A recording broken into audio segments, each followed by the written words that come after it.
Greetings. Welcome to the June 7th meeting of the Rotary Club of Columbus. President Cedric is in Omaha. Past President Lori is in Pebble Beach. So you guys are stuck with me. So we had to go deep into the bench today, but I'm happy to be with you.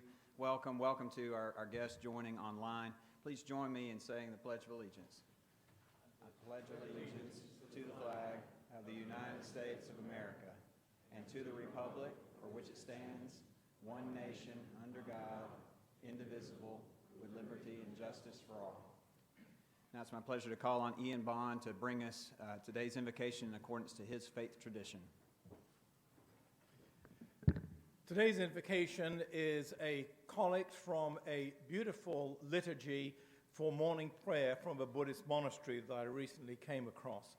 Each of the collect or prayers begins with, "O great compassionate Buddha," but you can substitute, "O great compassionate God, Father, Mother, Spirit, Christ, Allah," whatever fits with your faith and tradition. The Lord be with you. Let us pray. O great compassionate, please help me become a person wealthy in spirit. Every day may I give with joy. Every day may I willingly form affinity with others. Every day may I practice loving kindness, compassion, joy, and equanimity.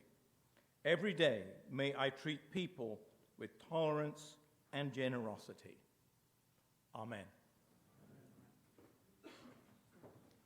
Thank you. If you will remember the cans as you take your seats. I'm going to call on Frey McCormick to come up and introduce today's visitors and guests. Frey, if you'll make your way up.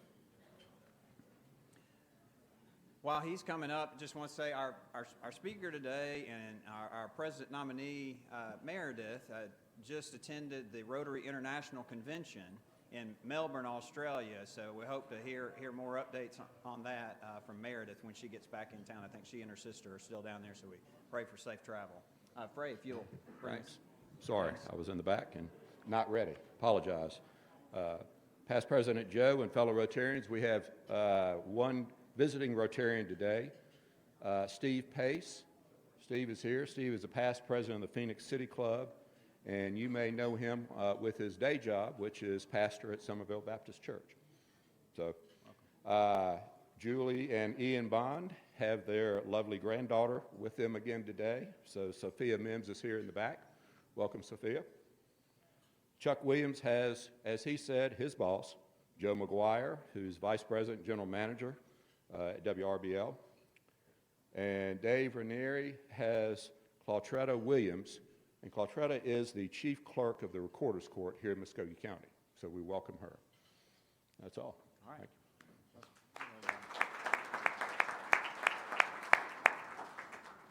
It's now my pleasure to call on past President Greg Camp to introduce this week's Ralph Puckett Jr. Soldier of the Week.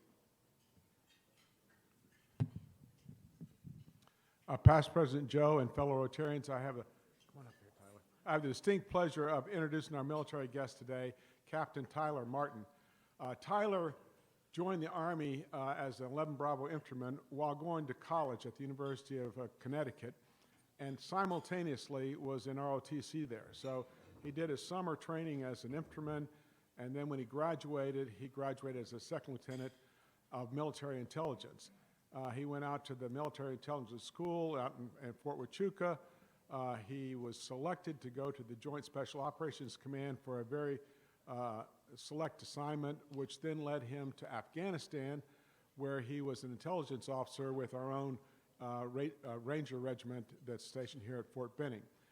Following that, he went to Fort Riley, Kansas, where he was part of an Armor and Infantry Brigade as an intelligence officer. He then went to Army Central Command, which is in South Carolina, another prime assignment, and now he is at the Western Hemisphere for Security Cooperation here temporarily until he takes command of his company here in a couple of months. He's done a number of amazing things in his short career. Probably the most important thing, though, he would tell you is he married his college sweetheart, Julia, and they have two boys, Carson and Owen, 4 and 2. So he's still a little sleep deprived, but working on it. So, Captain Martin, we have a couple gifts for you that we'd like to present you with for your, on the occasion of your visit with us.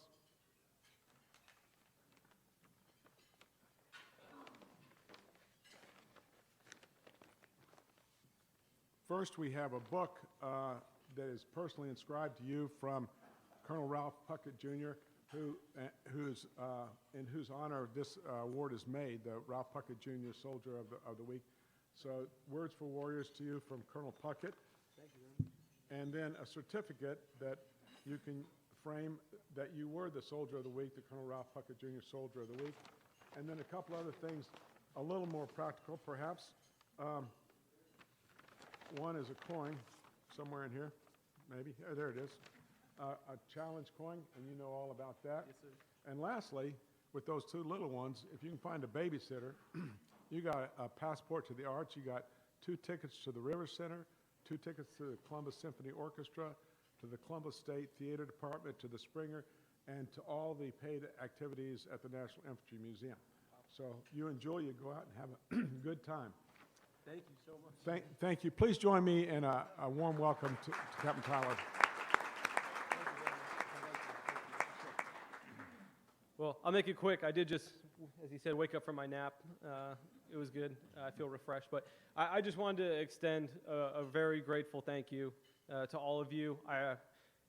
Within the Four More community, we very much appreciate what you guys do for the community.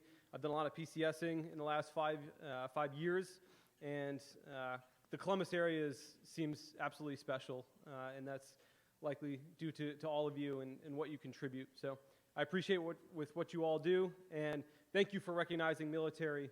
That does mean a lot to us, and thank you. So.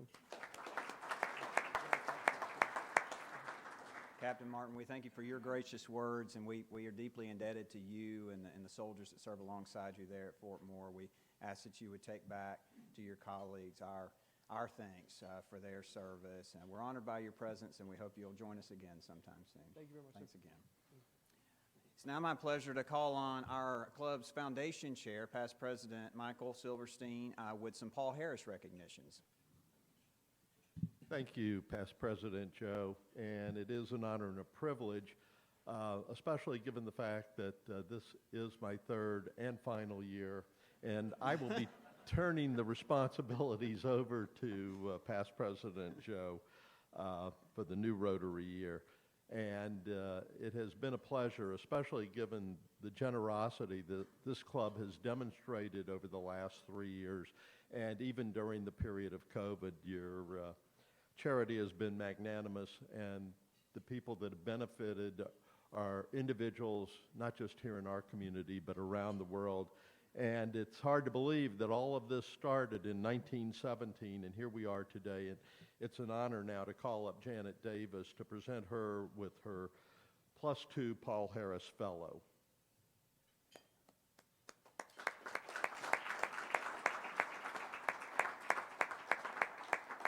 And Janet, we want to thank you for your ongoing contributions to the foundation and your support of the foundation and our club. Thank you so much.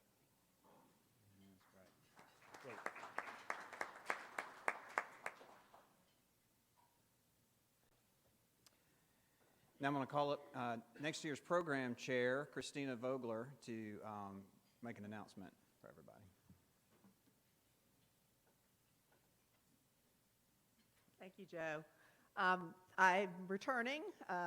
Was here a couple of weeks ago to talk about the 2023-2024 program schedule. There are little outdated but still useful cards on every table. If you have any program suggestions, please indicate as much information as you can so that I can get back in touch with you and with the potential program speaker. We've had a lot of really great suggestions. I'm looking forward to a very, very interesting and entertaining and captivating year to come of programs. Do note, though, that in the directory, my email address is wrong. So if anybody needs to reach out to me directly, ask Julie. She can get you my correct. I know she put it out in the last roto bit, but there's lots of people that can connect you to get to me, and we'll make sure that that's corrected for the next time. Thank you so much. Thank you. And Amber Clark, if you'll come up and tell us about Career Day. All right, so we've had about 10 people sign up, but we've had many more slots. So we've had several that have selected different slots, and we actually had one volunteer pick 6 and talk to 6 different time slots. So there's more up there. Today is the final day to sign up, so I do encourage you to please do that. They do start this week on Wednesday. Again, this is just a really great opportunity to talk to our youth in our community, let them know what kind of career opportunities and just, other organizations in our community that support and help our community itself. I do want to share just one little story I heard. We had a volunteer last year that talked about entrepreneurship, and we had a member in the class who wanted to start a professional baseball team. So they actually took the whole group of children and developed a new baseball team, and how would you do that? And it was just a really amazing experience for those children. And so I want to share that with you to just show what kind of impact that really has. So we are people of action. I encourage you, if you haven't, please sign up on the way out. If you need to, you can also contact me directly. Thank you so much. We've had a lot of repeat volunteers, and I hope to see more next year. So thank you.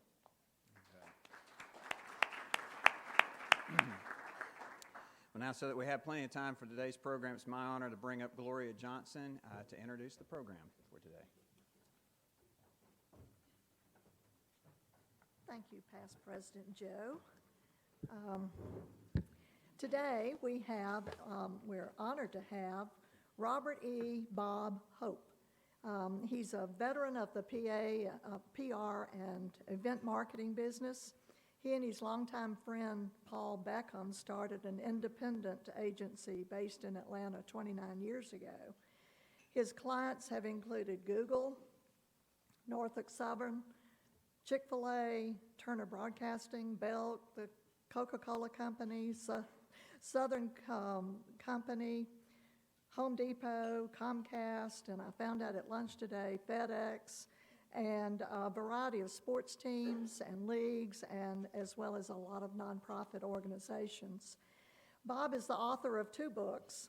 One is We Could Have Finished Last Without You, about his early days with the Braves, and Greater Late Than Never, about people who achieved their life's success after the age of 50. Will Rogers once said, "There are 2 kinds of people on earth, those who march in the parade and those who sit on the curb and watch. If you march, you only have one view the rest of your life. However, if you sit on a curb, you can see marvelous things." Bob has spent his life sitting on a marvelous curb, observing remarkable people and events. He began working for the Atlanta Braves while he was in college and quickly progressed into much higher positions. He was with Hank Aaron while he was on his chase to break the all-time home run record. And when Ted Turner bought the team, he made him vice president at the age of 29. He worked for Turner-owned the Braves, the Hawks, and his television station, and was also very active in the Olympics in Atlanta. I mentioned that he went to Melbourne to the convention there, where they had 12,000 in attendance. The Atlanta convention, where a lot of us had 40,000. So it was a very successful job that he did. And so then he decided to go to New York to join a company there that was he got the top job of the world's largest PR firm. But then he came home, and we're grateful for that. Bob has an interest in understanding developing countries and the components that create peace among nations. For the past 23 years, he has organized a group of business leaders who travel to rural Honduras for a week, and they work on schools, in the villages, in medical clinics, and they have installed hundreds of water filters in these homes, and the group now totals about 70 volunteers. But this is the best part. Bob is an active Rotarian, a member of the Rotary Club of Atlanta, and he was vice chairman and MC of the Rotary International Convention in Atlanta in 2017, that several of us were attended. He has received the Service Above Self Award from the board of the Rotary International, which is the highest honor you can receive in Rotary, and among other very distinguished and assortment of Rotary awards. I don't know of anyone who might be more qualified to talk about high achievers than Bob Hope. Let's welcome him.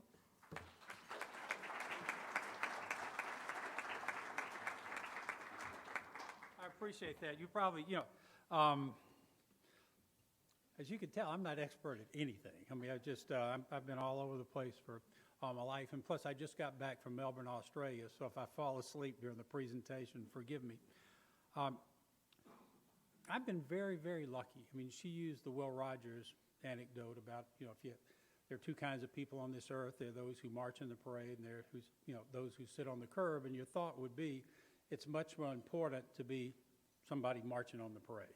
If you're the Ted Turner and you're the mogul of television around the world, you're marching in the parade. If you're Hank Aaron, you're marching in the parade.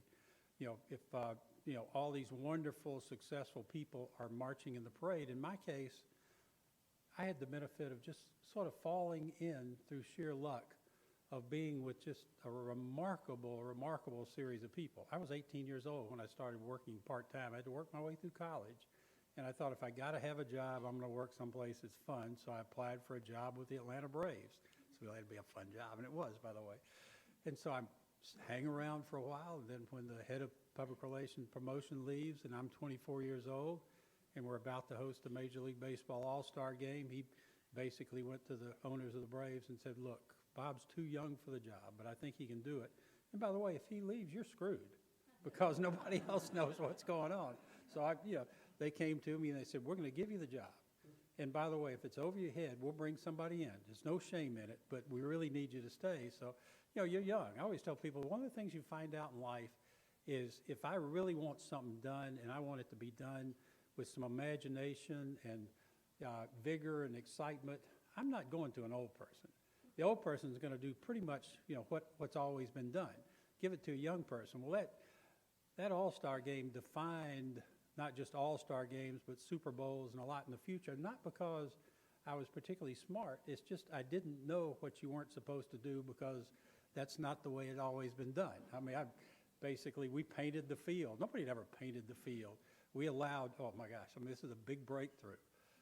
We allowed women in the hospitality. We allowed women in the press box.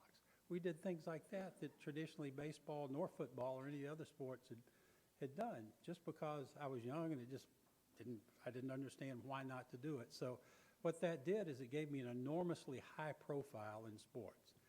Suddenly everybody knows you because you did all these things. And at first, I mean, there was, all hell broke loose. I mean, my gosh, I wanted to do all this lavish hospitality for the All-Star game, and I'd been to Detroit the year before, and they'd had no hospitality. And I thought, well, I want to do it. Golf has hospitality, all these other things. So I went to the Chamber of Commerce to a guy named Obie Brewer, and I asked Obie, who ran the chamber, I said, I want to do all this stuff. And he said, well, how much is it going to cost? I got a budget here, $600,000. So you couldn't do this today. He gets on the phone, he calls Robert Woodruff at Coke, he calls the head of Delta Airlines, he calls the head of the Southern Company, and the head of Atlanta Gas Light, and he gets $150,000 from each of them. So I leave the room and I have $600,000 for hospitality and to decorate the city. And the way the All-Star game is, and some of you guys know, but it's on Tuesday night, and everybody comes in Sunday night. Well, I had my lavish hospitality at the old Marriott in Atlanta. I mean, I had an orchestra playing. I had so much money I could throw. I was just looking for places to spend it, and had giant buffet and all. And my wife Susan, and this is baseball lore, it's in books. Susan on Sunday night decides she's going to go down and go in to see the hospitality. Well, Major League Baseball hired the security. And Susan walks up and they said, sorry, ma'am, only men are allowed in the hospitality. And she starts walking away, and Bill Lucas, who was the first African-American general manager in Major League Baseball, he's standing there. And he asked Susan, he said, what's wrong? She said, well, they won't let me in, I'm a woman. And so Bill grabs her by the arm and walks up to the security guard. He said, you know, they just used to treat my people this way too. And takes her inside, and then suddenly word gets out, and you know, all the women are down there fairly quickly. But I had this wonderful, wonderful opportunity, and there was no real skill. I fell into it. It was just pure luck. So here I am, and immediately after I become the head of PR for the Braves, I host the All-Star game. But then we realized we have this player named Hank Aaron. We knew he was a great player, and we sort of calculated and thought he can break the all-time home run record in Major League Baseball. So, you know, for the next couple of years, I'm traveling with Hank Aaron around the country, who's, by the way, one of the most gracious human beings you can imagine. And we have 400 media traveling with the team, and we have to sort of organize it and figure out, you know, have post-game press conferences and pre-game press conferences and have interviews during the day, and just, you know, logistical nightmare in a way. But Hank was so nice, and we had to organize it. We didn't have any choice, and the other teams basically went along with whatever we said. So it worked out very, very well. But what it gives you an opportunity to do is to see someone who is beyond incredible at what they do, someone who is literally the greatest person on earth ever doing his particular skill. You know, people argue who the best hitter in the history of baseball is, and some people say, oh, it's Willie Mays or it's Ted Williams. I said, hold on a second, let me give you one statistic, and one only. Hank Aaron is the all-time leader in total bases, which means singles, doubles, triples, home runs. Number 2 is Stan Musial. Bases are 90 feet apart. Stan Musial is 12 miles behind Hank Aaron. Wow. Very impressive. But Hank also was a wonderful human being, so that experience was remarkable. Well, you know, Ted Turner, after that's over, Ted Turner comes along. And this is a statement of insanity. But Ted Turner and I, two people could have never got along better than me and Ted Turner. Ted, you know, some of you be too young to remember him, but, you know, Ted was quite outrageous. And Ted knew no boundaries. And he wanted me to be his promoter. And I remember, I'll give you a little story about Ted buys a team. And he's you know, Ted can be either the worst public speaker or the best public speaker you've ever heard, depending on when you're listening to him. Well, when he first buys a team, there's a big banquet in Atlanta, and Ted gets up there, and there never has in the history of all public speaking ever been as bad a speech as Ted made that night. And afterwards, there's a little reception, and a guy named Dave Center, who some of you may have known, was the founder of Oxford Industries. And Dave is a wonderful man. He comes up to me, and he said, Bob, he said, you know, your new boss might be crazy. And I said, yeah, I've thought about that. And he said, and you may get fired. And I said, well, I've thought about that too. And he said, let me tell you something. He said, there is no shame in getting fired. The only shame is if you go down with a bat on your shoulders. He said, while you got your job, you give him everything he can handle. And so the next day, Ted and I were going to have lunch, and I sort of thought, well, maybe if he's going to fire me, this is when he'll do it. And I'm sitting there waiting on him, and he walks in the room, and I'm 27 years old, so I'm sitting there. It took every ounce of nerve I had. I get up, and I walk over to Ted, and I put my finger in his chest, and I still remember his eyes going like this. And I said, Ted, before we get started, I got to tell you, I'm worried about you. He said, why? And I said, Ted, I am a very aggressive promoter. I just don't think you can keep up. And from that moment on, man, we were like, you know, two people. There was, years later, Ted and I were talking. I said, Ted, you think all those stupid things we did years ago that we thought were so brilliant? I said, we were out of our minds. He said, Bob, let me tell you something. When people still remember something 30 years later that you did and it didn't kill anybody, it was a good idea. So that's about it. So I did that as long as you could do it with Ted. And I had two daughters, and, you know, Ted will work you night and day. I mean, it's just, you know, I was vice president of Braves, vice president of Turner Broadcasting, vice president of, ran the Hawks, which I knew nothing about basketball, but we made the playoffs, but I knew nothing about basketball. And so, you know, finally I just thought, I can't do this any longer. And so I took a job with the Coca-Cola Company, a great job, in charge of the Olympics and all this stuff, and gave me that opportunity to see something from a different perspective. and really understand it, and stayed there a couple of years and thought, well, this is pretty boring. And then I jumped into public relations, ended up at the top of the largest PR firm in the world in New York. And I'm there and I'm thinking every day, you know, Warren Buffett's coming to my office and Jack Welch, and some of you in business will know those names. And you see these people, you think these are amazing stars at what they do.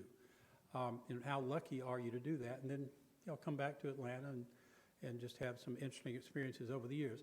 I can't remember the exact topic. Lamar asked me, he said, Bob, we can't just say Bob Hope's going to speak. Nobody's going to know who you are anyway. and so we got to have a topic. And I think the topic was to come up with things that I've seen in exceptional people that made them exceptional. And I've had this, you know, blessed opportunity to sort of sit on the curb and watch people perform who became, you know, really national, international figures. The first one I'm going to talk about is just the ability to think big. One day, Ted Turner called me, and this was after I was working for him. I left working for him. And Dee Woods, his assistant, said, Bob, Ted needs to talk to you. Well, it's interesting because it's inbred in you that when you hear that, and there's a pause after it, you immediately think in your mind, oh my God, what is it now? And so Ted gets on the line, he said, Hope, he said, I need your help. And I said, what do you need? And he said, I've started a club and I want you to join.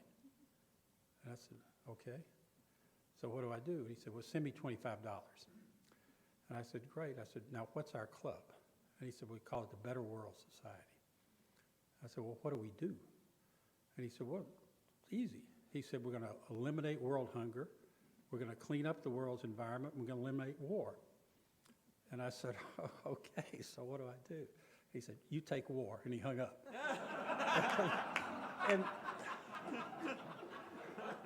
and you think about it, you think, well, that's sort of insane. But you also think about it, and you think, well, my God, I mean, what does that say? I mean, here's somebody willing to take on the biggest problems in the world. Here's somebody who gave $1 billion to start the UN Foundation.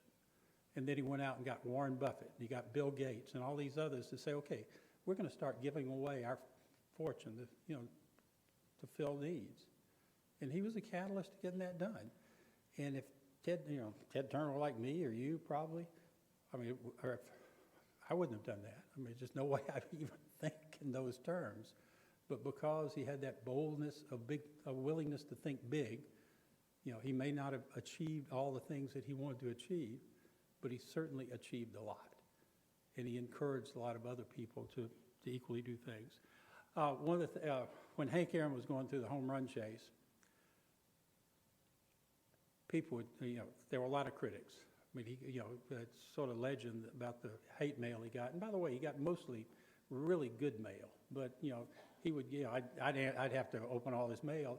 He'd get bags of fan mail, and people would want sign this ball and that kind of stuff. And that was the majority of it. But he got some really vicious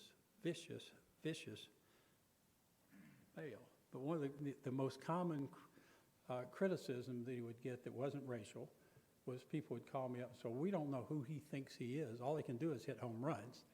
And I'd always think, how do I even going to respond? Finally, I came up with my great response. I said, okay, all Rembrandt could do was paint, so what's your point?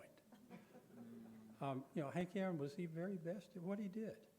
And people who tend to be, the high achievers, the ones who make history, tend to have one thing that they're better at than anyone else. I have a friend, Rawson, and a lot of you know Rawson. Rawson is the #1 portrait artist in the entire world. He's a portrait artist, the UN.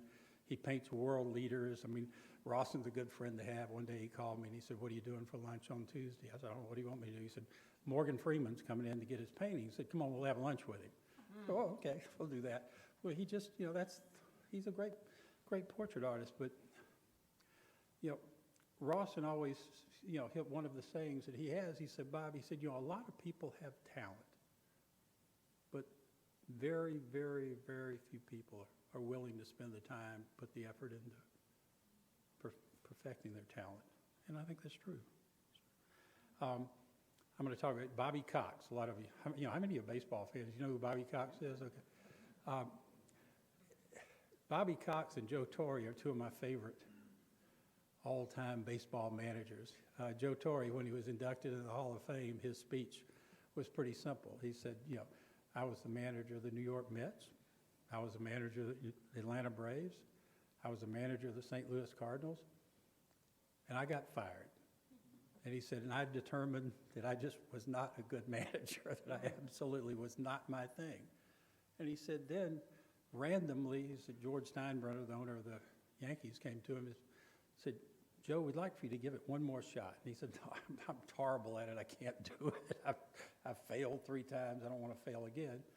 Well, he managed the Yankees to multiple pennants. He, made the Baseball Hall of Fame because he had that opportunity and that luck that fell in his lap to do something that was just absolutely right at the time. I was vice president of the Braves when we hired Bobby Cox. And so I'm sitting there and we were frustrated because Roy Hartsfield was the third base coach of the Yankees, and the Yankees were the best team in baseball. So we were going after Roy Hartsfield, and we thought we had him. And at the last minute, the Toronto Blue Jays came in and hired him to be their manager. And so we lost him. We were thinking, well, okay, we got to start over. And Ted walks in. Ted had not been to the meetings. And he looks at us. He says, okay, who's the first base coach for the Yankees? And we said, Bobby Cox. And he said, does anybody know him? I said, no. You know anything about him? No. I said, well, hire him. He'll do. And, Bobby Cox is in the Hall of Fame. If it had not been for that lunch, there's just no way it would have happened. Just, luck comes to play in high achieving.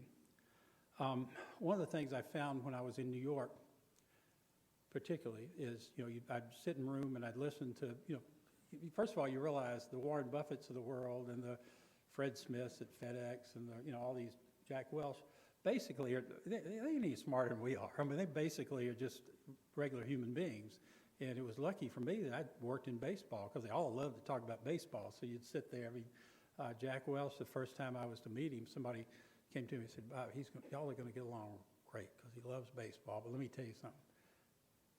His trick question when you come in, he's going to ask you, who was the second baseman of the 1952 Boston Red Sox? I'm going to tell you, it was Bobby Doerr. So I go in to meet with Jack Welch, and he said, well, I understand you're a baseball guy. And oh, yeah, I've worked in baseball. He said, who was the second baseman of the 1952 Boston Red Sox? I said, Bobby Doerr. He said, we're going to get along great. And we did. But in watching all these people, I remember I'd always sit there and think they're so different. They don't really seem that much smarter than other people I know. What's the definition of why they've been such high achievers? Clearly they're driven, but a lot of people are driven. And I was sitting in a room with somebody named Wayne Huizinga, and Wayne was the darling of Wall Street at the time. He had started Blockbuster Video and AutoNation and all. And one of the things I always enjoyed is when I'm trying to explain things to these people, I didn't have to explain it twice. As awkward as I might be in my explanation, they would understand.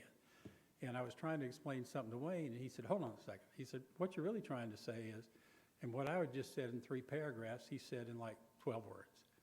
And I thought, that's the magic. And I stopped him. I said, Wayne, it's just stunning how you can just take something fairly complicated and simplify the message. And he said, Bob, if you have thousands of people to report to, you better be able to do that. Because it's like the game of telephone that you play with the kids. He said, if whatever your strategy is complicated, whatever you're trying to communicate is complicated, by the time it gets down to the lowest level of the organization, it's not going to be anything close to what you want. So that ability to simplify is important. Tenacity, one of my absolute favorite people. I'll go back to Hank Aaron a little bit. Hank and I were great friends over the years, and it taught me an awful lot of lessons. I mean, so many things that Hank did were so gracious.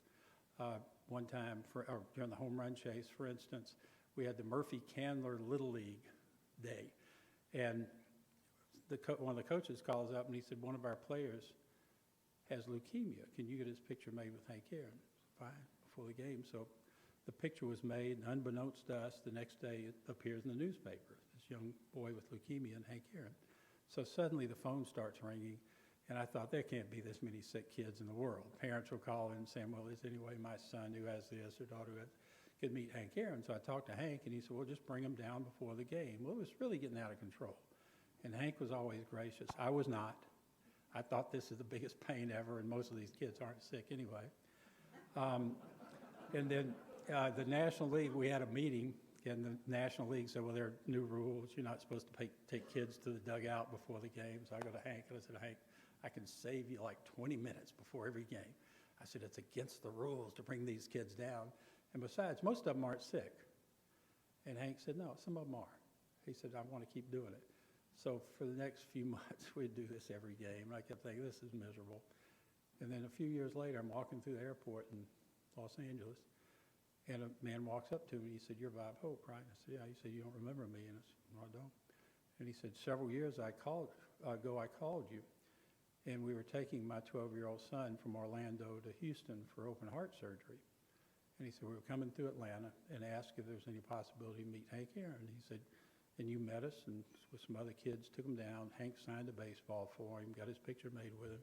So it was the happiest day in my son's life, and he said he died Thursday on the operating table, and we buried him with that baseball. And I thought for a second, I said, well, that's just Hank Aaron. I mean, nobody other than me who thought it was a terrible idea knew that Hank was doing that. And he just did it so graciously, and he treated all those kids and all the parents with great dignity, despite the fact, like I do, that many of them were pulling a hoax on him, really didn't have sick kids. Hank, over the years, I mean, this is probably something all of us should realize, he died suddenly a couple of years ago. You know, nobody expected it. And about 3 weeks before he died, he called me up and he said, where have you been? And I said, what do you mean? He said, well, I haven't seen you in a couple of months. And I said, Hank, I do not want to be the person to give Hank Aaron COVID. I said, I'm just not coming. He said, but you're my best friend. I need to see you. And I suddenly thought for a second, I thought, well, I know, Hank, you're my good friend, but I never thought in terms of somebody like Hank Aaron really needing a friend. And then when he died, Dusty Baker and I were the only two non-family pallbearers in his funeral. And I thought that's an honor you wouldn't want, but you just realize that I wish I had sort of known over the years that for all that I respected Hank, and he was my good friend, that he also, I knew, you know, that he needed a friend too. And all of us need friends. Dusty Baker, I'm going to talk about tenacity. I don't know, how many know who Dusty Baker is? Okay, Dusty is one of my favorite people all time. He's just a wonderful, I went to the Rotary Convention this year in Melbourne, just got back. Last year I went in Houston, and I called Dusty on the cell phone. He invited me down to the dugout and got my picture made with him. Well, then, you know, Dusty and I were, like I said, the two non-family pallbearers. But what people don't realize with Dusty, and I'm going to say this, that this is discrimination. I don't think it's overt discrimination, but Dusty Baker is the only player in Major League Baseball history, or only manager, who's led 5 different teams to win the pennant. And yet, in the previous 4, he got fired.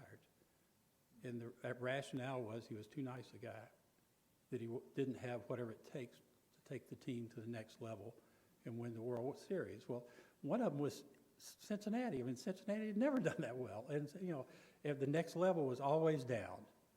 And yet, you know, the judgment was that he's just too nice a guy. He can't win.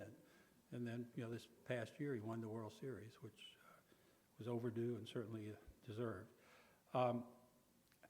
This next person, some of you may know, is not necessarily famous, but one of the things I've found about people that are really high achievers is they're fearless.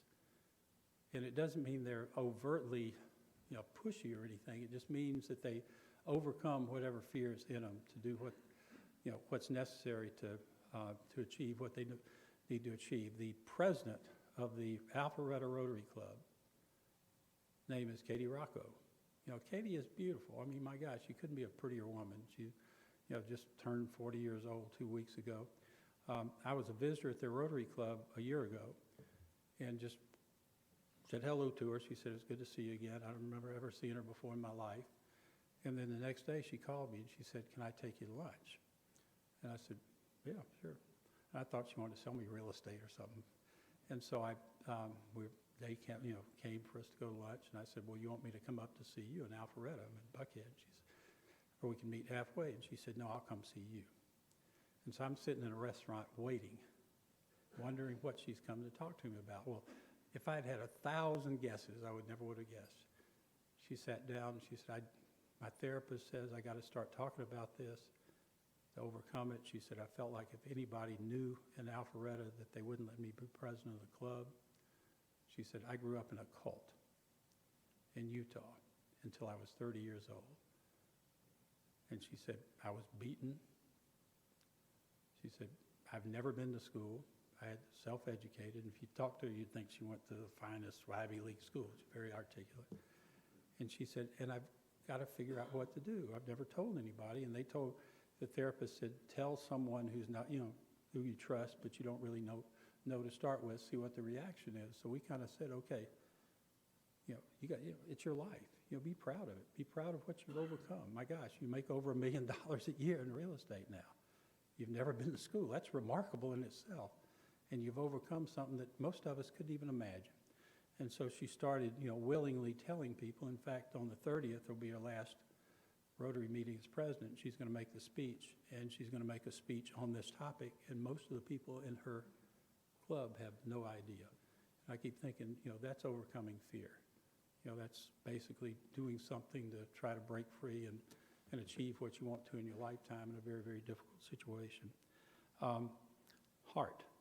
You know, most people who are high achievers have heart. Even Ted Turner, as crazy as he is. I mean, he gave, you know, people say, well, Ted's not religious. And I said, yeah, but look, who is the #1 donor in the history of the United Methodist Relief Fund? Ted Turner. Give him $500 million because they do good work. And his reaction on religion, when you talk to him, he said, well, I've just never met anybody who's died, so I don't really know what to expect afterwards. So Ted has heart. But one person who had more heart than almost anybody I know is a pitcher named Phil Niekro. And Phil's in the Hall of Fame, which is quite remarkable because Phil never started a game in the big leagues till he was 27 years old.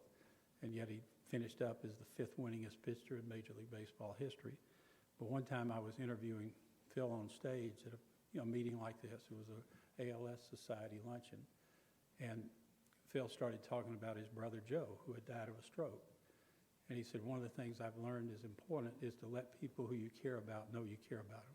He said, every time Joe and I would leave each other, we would always say, I love you, brother, back and forth. So I know the last time I ever saw him that I told him that I loved him. And he said, just tell people. If you care about them, tell them. He said, there's no reason not to. He said, we find it awkward sometimes. And while we were on stage, Phil looked at me and he said, Bob, I just want to tell you in front of all these people, I love you, Bob. I'm like, oh my God, what I do? You have this awkward feeling. And I looked back and I said, well, I love you too, Phil. Sort of meekly, but I said it. And then, you know, Phil died a few months later. And I kept thinking, well, how much does it mean that the very last thing I ever said to him was that I cared about him, I loved him. And finally, I think purpose. You know, purpose drives people, and purpose comes from odd places. I am the only, you know, I'm proud of this. I have 2 daughters. I'm the only male who testified before Congress in support of Title IX, which just basically says equal opportunity in education and sports for women and men. But Billie Jean King, who's the founder, I was on the executive committee of the Women's Sports Foundation, that's her organization, she set a mission to build opportunities in sports and opportunities for women. When she set that mission was in 1961, she won Wimbledon. As, you know, and I don't know how old she was back then, but probably 19, 20 years old or whatever. And she came back and she didn't have enough money to get her trophy into the U.S. through customs. And so she had to leave it until she went and found the money and got it. And she kept thinking, it's just not fair that the guys are winning all this money, and I've just won Wimbledon too, and I didn't get anything. So she set out to build some equity in sports for women. And she would tell me different things over the years when I was involved that just rang true. She said, if you're sitting at a Major League Baseball game with your daughter, say your daughter is 8 years old, and she looks out there and she sees somebody playing second base, and she thinks, boy, that's great. I could do that too. And she's going to ask you the question, say, Dad, I want to do that. I want to play second base for the Braves. And you have a choice right then of saying, you'll never do that, you're a girl. Or keep working at it, things will change, you know, work in the backyard, keep throwing the ball, and see where it may take you. Just, you know, the opportunity may be there. I'm going to I wish I had some great wrap-up for this, but I thought the 8 things I found that I really thought were the breakthroughs of the unique people who really were high achievers they were willing to think big. And thinking big could be embarrassing. I mean, the story I told you about Ted Turner, when you first hear it, you think, that's stupid. Ted Turner said a lot of things to me over the years that I thought at first were stupid. But look what he's been able to do. He used to sit down with me. I mean, I was his promoter, so he'd sit down with me and say, Hope, you and I have the magic touch. And the first time he said that, I thought, that's crazy. And then he'd keep saying, Bob, I'm telling you, you and I have the magic touch. We can make ordinary things extraordinary. And he'd tell you over and over again. Then after a while, you start thinking, damn, I have the magic touch. And it just, makes you believe. Second one is be the best at something. Just pick whatever your greatest talent is. I mean, Hank Aaron's the best hitter. Be the best at something. Be the best painter. Realize that everybody needs luck occasionally. You just do. I mean, in my case, it's pure luck that I just found a job with the Braves when I was 18 and hung in there, and fate took me to where I thought was the greatest job in the world. Simplicity of speaking to people. Just be clear. Don't feel like you got to use big words. You got to impress anyone. There's a saying that there are 2 kinds of folks. Some are managers, and the managers are the ones who want to put them in the spotlight.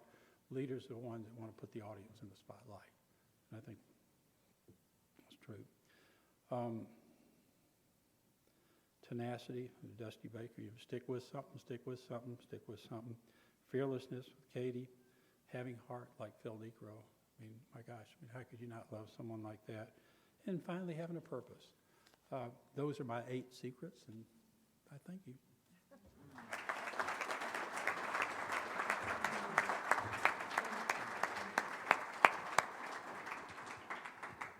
I know it's after 1 and some of you may need to leave, but for those of you that can stay, if anybody's got any questions for Bob, this is such a great opportunity to have him here with us. Please raise your hand. We'll call on you. All right, Chuck. Mr. Hope, Columbus had a favorite sign, Spec Richardson. Oh, yeah. Did you have any dealings with Spec when he's general manager of the Giants? Yeah, I knew him. I wouldn't say he was my best friend. But I certainly knew him. I might get you to come up here. The Giants were one of my favorite teams. They always, whenever I'd go out there, I had Pat Gallagher, who was their executive vice president, treated me great. So what happens in baseball, like anything else in life, if people treat you really well, somehow you figure out how to go see them more often than you do other people. So I certainly knew him. With your vast knowledge of sports and marketing, what are your opinions and thoughts of the recent PGA Tour and LIV Tour merger? I think there's some things in life that cannot be predicted. And I just think that one, I have no idea where it's going, but I think it's probably inevitable that they needed to make peace and come together in some way. I don't know. It'll be, just almost seems a little insane, doesn't it? I've got one for you, Steph. Okay. There's been here in the news here recently a lot of controversy, PR, nightmare possibly for Anheuser-Busch and Target, and right. Just as a PR guy, how would you advise in that situation for all parties? I think you got to be careful all the time not to offend any of your constituency. I thought about this at Rotary. Rotary is, and I'm going to say this, and it's probably a little controversial to say, but Jennifer Jones was very, very much into, being inclusive and who should come into Rotary and all this, to the point that the base was offended. There were 12,000 people in the audience, and the core of men, and a lot of afterwards people were saying, "Oh my gosh, do they not care about us?" And I think sometimes you just have to, you got to believe and in what you believe in. You need to treat people right. You need to accept that all people have a place on this earth and all should be honored. But at the same time, I think you can vocally overstep your bounds and offend your core. And I think, Budweiser just, it's their job to sell beer. It's not their job to, to offend anybody within their base with what they do. There's certain things that you can believe, and there's an appropriate place to say it, and and there are other places that aren't appropriate, probably.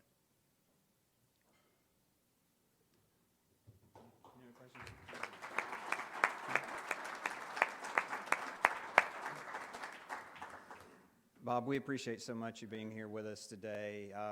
And in recognition of your time with us, we're going to be donating a children's book to the local library, Columbus Public Library, that will be inscribed with your honor. And so, again, we hope to have you back sometime soon for more stories. This has been great. Really appreciate you spending time with us. Reminder to folks that replay of today's meeting will be available on Facebook and YouTube later on here in a couple of weeks. Next week, we've got Better Work Columbus. Hope you guys will be back for that. I'm going to call on Ian to come up and lead us in our four-way test. Please stand for the four-way test. Of the things we think, say, or do, first, is it the truth? Second, is it fair to all concerned? Third, will it build goodwill and better friendships? Fourth, will it be beneficial to all concerned? Thank you very much, everyone. Have a great day.